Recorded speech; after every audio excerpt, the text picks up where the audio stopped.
Hi, I'm Hayden. I'm one of the pharmacy residents here at Sarasota Memorial Hospital.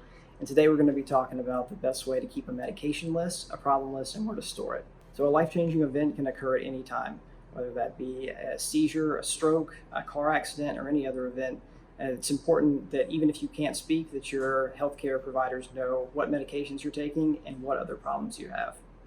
So there's a couple ways that you can keep this list. You can either print off a copy on your computer. You can make it wallet size, so you can store it in your wallet or your purse. You can also store it in your phone. Some mobile phones have the ability to actually be able to store these lists. And then EMS or emergency personnel can activate this list and look at it even without unlocking it.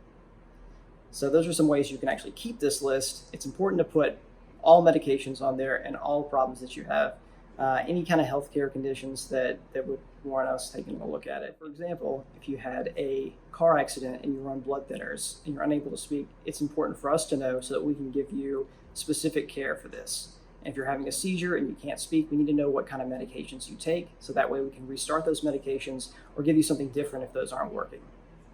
Now, if you have any problems creating this list or you have any questions about this, you can feel free to reach out to us here at Sarasota Memorial or talk with your physician or your local pharmacist about it.